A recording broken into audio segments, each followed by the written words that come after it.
불안은 인간을 정신적으로 고립시킵니다. 단 한 번이라도 불안에 빠지고 마는 순간 인간은 주변에 존재하는 모든 것을 믿을 수 없게 됩니다. 어쩌면 자신조차도 말이죠. 크리스티안 펠철트 감독의 영화 파이어는 불안으로 인하여 보지 못한 것과 일침을 통한 깨달음 끝에 불안에도 불구하고 볼 수 있게 되었지만 정작 불타 사라져 볼 수 없게 된 대상, 그럼에도 불구하고 살아남아 응시되는 혹은 새로이 불타게 되는 것에 대하여 이야기합니다. 그러나 아무리 응시해도 새롭게 불타올라도 그 대상과 이루어질 수 있을지에 대해서는 알 수 없는 일입니다. 이처럼 인간의 불안 심리를 파고드는 영화 어파이어는 바바라, 피닉스, 트랜짓, 운디네로 이어지는 페촐트 감독의 정치적, 역사적인 영화들과는 결이 다른 개인적인 이야기를 하고 있지만 그 이야기는 우리의 불안을 되돌아보게 합니다.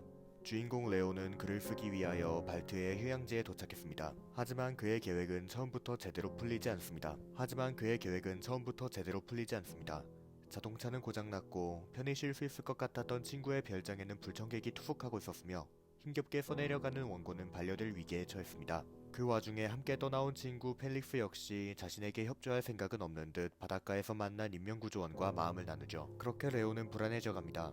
이제 믿을 사람은 자신뿐일지도 모르고 사실 자신이 이 원고를 성공적으로 마무리할 수 있을지조차도 알 수 없죠. 그 와중에 주변인들의 행동과 말투는 자신을 무시하고 비웃는 듯합니다. 그렇게 레온의 불안은 점차 행동으로 드러납니다. 그의 행동은 오만해 보이기도 하고 해야 할 일을 미루기 위해 발악하는 것처럼 보이기도 합니다. 여기서 중요한 것은 그런 행동이 무엇을 야기하는가입니다. 불안이 초래한 오만과 발악은 레온으로 하여금 주변을 제대로 응시하지 못하도록 만듭니다. 레오는 불안함에 주변인들을 밀어냅니다. 홀로 상처받으며 밀어내는 행동이 또 다른 상처를 입힌다는 사실은 알지 못한 채로 말이죠. 레오는 불안을 감추기 위하여 오만하게 발악합니다. 휴양지에 온 겸 함께 수영을 하거나 지붕을 고치자는 펠릭스의 제안에도, 함께 식사를 하자는 나디아와 데비드의 제안에도 이리 허락하지 않는다라는, 나는 너희들과 다르다는 오만을 드러내죠. 동시에 불안하고 하고 싶지 않은 일을 뒤로 미루고 싶은 마음에 나디아에게 어째서 문학 전공임을 숨겼느냐, 나를 무시하는 것이냐며 발악합니다. 그렇게 레온은 주변을 제대로 응시하지 못하게 됩니다. 이는 곧 레온이 주변인의 마음을 이해하지 못하게 된다는 것임과 동시에 아예 이해하고자 하는 위치조차 갖지 못하게 된다는 것입니다. 불안은 이기심을 낳습니다.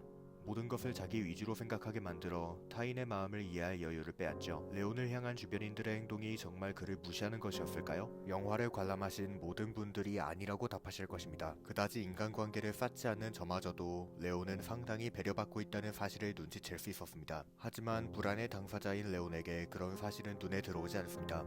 불안에 사로잡힌 사람에게는 좋은 의도로 다가온 사람조차도 자신을 조롱하는 사람으로 보일 때가 있기 때문입니다. 그렇기에 레온은 분명 잘못을 저질렀지만 그런 잘못을 완전히 이해할 수 없는 것은 아닙니다. 그러나 이해할 수 있다고 해도 대가는 치러지기 마련입니다. 불안에 사로잡혀 타인의 마음을 이해하려 하지 않은 레온에게는 깨달음과 함께 그의 주변을 모두 불태울 화재가 다가오기 시작합니다. 끝없이 불안해하던 레온의 모습을 주변인들은 끝까지 참아줄 수 없습니다. 레온의 무리한 행동에 펠릭스는 진절머리를 내고 그럼에도 다가가주던 나디아조차도 그를 견뎌내기 힘들어집니다. 레온의 무리한 행동에 펠릭스는 진절머리를 내고 그럼에도 다가가주던 나디아조차도 그를 견뎌내기 힘들어집니다. 끝내 레온은 자신을 배려하여 건강 상태를 숨기는 출판사 사장마저 믿지 못한 채 나디아를 불러세워 둘이서 날 무시한 것이냐며 화를 냅니다. 이제 나디아는 참지 않습니다. 끝없이 추해지는 레온을 향해 사장은 암병동에 입원한 것이라며 조소합니다. 그렇게 불안의 세계에는 금이 갑니다. 덕분에 이제야 레온은 주변을 둘러볼 수 있는 듯 보입니다. 하지만 이윽고 대가는 치러집니다.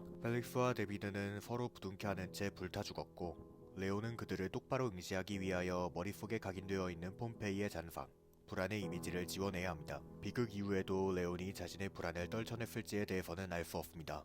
이후 레온은 자신이 겪은 비극을 소재로 한 소설을 집필합니다. 레온의 소설은 속죄인 것일까요? 불안하고 이기적인 이용인 것일까요? 결국 모든 것은 아이러니와 함께 알 수 없어집니다. 물의 이미지를 촬영해내고자 했던 펠릭스는 레온의 불안을 상징하는 화재로 인해 불타 죽었고 레온은 펠릭스의 죽음으로 인하여 불안으로 인한 잘못을 깨달았음에도 여전히 불안해 보입니다. 그렇다면 우리는 유일하게 살아남은 사람의 앞모습을 응시해야 합니다. 나디아는 살아남았습니다.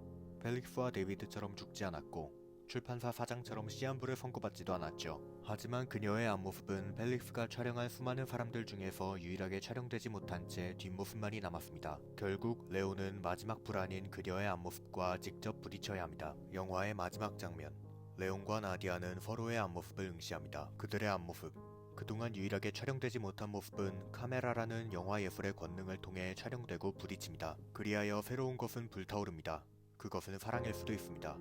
하지만 두 사람의 사랑, 혹은 레온 혼자만의 짝사랑이 이루어질 수 있을지에 대해서는 알 수 없습니다. 두 사람의 사이는 완전히 갈라지게 될 수도 있고 아예 나디아가 레온을 거부하게 될 수도 있습니다. 알 수 없다는 것, 그것이야말로 우리의 인생을 가장 불안하게 만드는 요소일지도 모릅니다. 수많은 사람들이 자신의 삶을 불안해합니다. 나는 앞으로 어떻게 살아야 할 것인가? 지금의 문제를 어떻게 극복해 나갈 것인가?